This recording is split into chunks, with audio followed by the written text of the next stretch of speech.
name is Diana Weis, and I'm a Writing Project TC from Nebraska, and I'm here to talk to you a little bit about journaling. One of my favorite journalists is a park journalist by the name of John Muir, and I took a little bit of advice from him today in choosing my spot, because he said no matter how abundant or pure wilderness, unless you are pursuing your studies, it matters little where you will go or how often you go to the same place. Wherever you chance to be is always seems to be the best. And so I chose a place that I am every day, which is my school. And I'm sitting outside underneath a little locust tree and enjoying and getting ready to journal. But because this spot is one that I see every day when I exit the building and bring the students out to say goodbye to them, I wanted to do something a little different.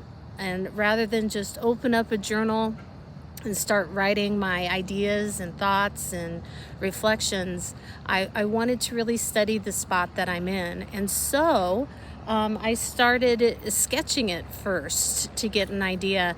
And I'm going to show you my sketch, but before I do that, let me show you the real thing first, what I'm looking at and gaining my inspiration from.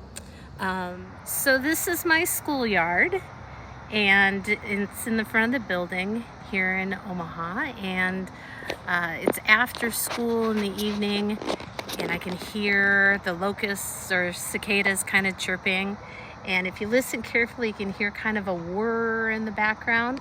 And that is actually Interstate 80, right around rush hours. So some people are going home, some people are going to work, and some people may be heading your way, who knows. But to start out with my sketch, so I could really kind of stop and slow down and take in a familiar spot, when I do such things like that, I like to start with a horizon line, because you don't always notice the horizon line or what's in front of you when you see it all the time.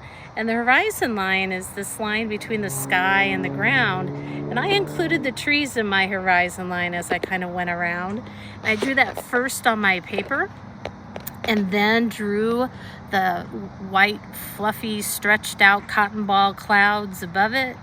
And then on the third step, I added in the bleachers below. But while I was sketching, every time some words came to describe the place or ideas came, I would also sketch those out in my notebook too. So I'm going to show you my notebook now.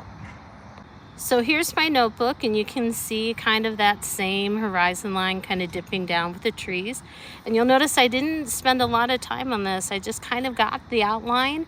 I guess I could label them trees if I wanted to. I did really denote this one because it was the only non-deciduous or tree that does not get rid of its leaves that was in my line of sight. So I thought he or she were special, so I added them in. You see the bleachers here, the sidewalk in front of me, and then I've added just some random words to kind of get me going.